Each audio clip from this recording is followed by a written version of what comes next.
Welcome to the rescheduled high school band concert. We're glad that you made it here. The reason I postponed the concert was I wanted to make sure that we got in a day of snow before the concert, so you're welcome, pushing the Christmas spirit. No, actually, the best laid plans always, go away, and so we decided, hey, we're going to have an early Christmas concert this year. We'll get that out of the way. We'll be able to do some other stuff. I'll have a daughter born on December 10th, and that happened 2 weeks early. And then I got the flu, so that's why we had to reschedule it. But thank you for being flexible. Thank these guys for working really hard. Thank you to Miss Davis. Where's Miss Davis? Where's Miss Davis? There's Miss Davis back there. She's been filling in for me. So thank you very much for everything you've done. You've done an awesome job. Also very thankful that you could be here to join us tonight. When I sat down to pick out the music for this concert, I wanted to choose music by good composers. I wanted to pick good music for the Christmas concert. I didn't want to pick, rehashes of everything you've ever heard all your life every December or, in July, whenever they start playing the stuff on the radio. But I wanted to come up with interesting stuff that you maybe haven't heard or new takes on things. So we chose some music by some really good composers. This first one is kind of a tongue-in-cheek kind of piece. It's called Jingle Bells Forever. John Philip Sousa is one of the great composers of the late 1800s, early 1900s in this country. He's known as the March King. He actually wrote our national march, which is Stars and Stripes Forever, which also happens to be our school song. So there you go. At one point in the United States, he was more recognizable than the president. That's saying a lot about a musician. You could hold up a picture and go, okay, who's this? And they're like, we don't know. Okay, this is the president. Who's this? Oh, John Philip Sousa. Okay, he was really, really popular. Somebody has taken his famous march, Stars and Stripes Forever, and put jingle bells with it. It's really, really fun. We really enjoy playing it. I really enjoy conducting it. They play it. So anyway, here it is for you, Jingle Bells Forever.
Don't burn it just yet, please. They've been talking about having a burning of that piece at some point in an undisclosed location. This next piece is by a composer named Gustav Holst. Gustav Holst is most famously known for writing a piece for orchestra called The Planets. It's a beautiful piece. There's different movements, and they each do a musical depiction of each planet. But that's not what we're going to play tonight. We're going to play a piece that he ended up arranging of different Christmas carols. He was a European composer, and so he took a lot of those other carols. You'll recognize some of them. Some of them you won't recognize. They're listed in your program, but there are some different takes on them. The most famous Christmas carol that he worked on was one called In the Bleak Midwinter. It's one of my favorites. It's what the piece starts with. It's what the piece ends with, and it really allows these guys to be up here and just really make some really nice music with it. This piece is called A Holst Christmas.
percussionists love this next piece because they don't play on it. So good job, percussionists. Awesome job. Don't miss a note. The next piece we're going to play is a piece by Percy Grainger. Percy Grainger is, again, one of those great composers that wrote a lot of music for wind band. He was born in Australia, ended up moving to the United States about 1914, ended up serving in the U.S. Army during World War I, and then became a U.S. citizen in 1918. And from that point out, he wrote all of his music here in the United States, but he liked to collect a lot of different folk songs. He would go out into the English countryside or into Australia and out into the regions and would collect folk songs people had made up or were singing. He ended up taking this piece. This piece is called the Sussex Mummers Christmas Carol. And Sussex is a region in England. And he ended up taking this piece that somebody else ended up hearing as part of a play. And I'm just going to tell you what he wrote about this. This tune was noted or written out by Lucy Broadwood at Lynn near Horsham, Sussex in 1880 and 1881 from the singing of Christmas mummers called Tip Tears during their play of St. George the Turk and the Seven Champions of Christendom. So this was some woman who ended up hearing these carolers as part of a play, kind of humming this in the background. She wrote it down and said, hey, this is a really cool piece. I think you ought to do something with it. So mailed it to him. He took it, he arranged it for piano, and then he arranged it for wind band. And so that's what we're playing tonight. It's a really neat piece. And again, remember, this is a vocal piece to start with. So these guys have to do a whole lot with air control, breath support. They're doing some really interesting things, some really nice things musically. And I do want to throw one shout out to Bailey Anderson back over here behind me. She's playing an instrument that we bought specifically for this concert. It's a soprano sax. A lot of these composers back in that point wrote for soprano sax. Yeah, it's still used today, but it's not the most common. So she's ended up playing some of these pieces for soprano sax, like this one. On soprano sax, and the rest of them she's transposing everything. She's taking a part for another instrument, oboe, and playing it on that. So we've got a lot of these kids that are doing that type of thing. We've got Caleb over there playing bari sax. We've just got several of these guys who are really picking up and really feeling some really interesting things. So it's a total joy to be able to work with these guys every day. I just say, hey, do this, and they do it. It's really cool. I get to go, woo, we get goosebumps, and then I go, okay, now do this. And, oh, cool. Yeah, let's not do that again. So we have a lot of fun every single day. At least I have fun. Do you guys have fun? Okay, never mind. But anyway, here is the Sussex Mummers Christmas Carol.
Is it working? Oh, okay. Isn't this guy great? He was awesome. You know, through marching season, he had a wife at home expecting. Yeah, I mean, you still do have a wife. I mean, but she had the baby now. But anyway, and then had a child 2 weeks early, then had the flu, and now he's up here doing this. And we just wanted to thank him so much for all the things he does. And usually we get him a steak gift card, but we assumed he loved his daughter more than his stomach, or at least we hoped. So we got you a Target gift card. Diapers, all right.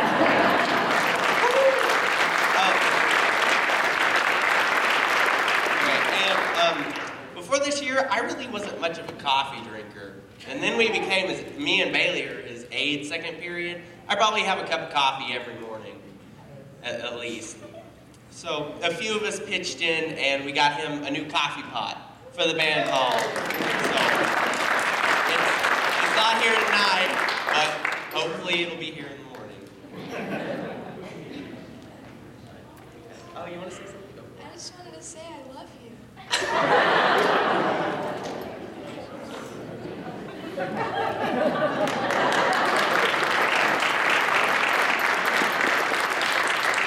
You can't believe anything they say. No, thank you very much. It really means a lot to me, especially the coffee pot.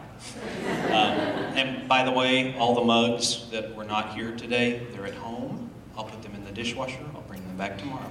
So we've got the system worked out. All right, so we're going on to our last piece for this group this evening. This one is written by Leroy Anderson, who I read his biography today and was just totally amazed by everything he did.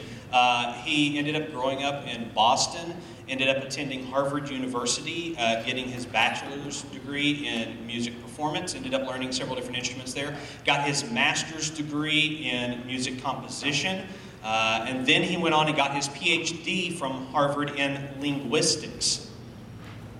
Ended up mastering 9 different languages and working for the Pentagon in World War II as a linguistics expert for Central Europe. Mastered 9 languages.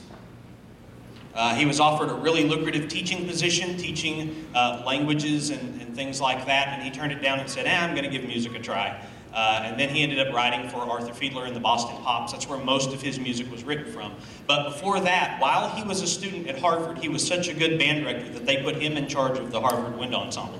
So as a student, he's conducting the main group. So that's how awesome he was. Most of you guys know Leroy Anderson for writing a little piece called Sleigh Ride that we hear 30,000 times a year. We're not playing that one either. But this one is called A Christmas Festival for Band. It's got pretty much every other Christmas carol you've ever heard woven into it somewhere. Some of them multiple carols at the same time, so be paying attention to that. Here's Leroy Anderson's A Christmas Festival.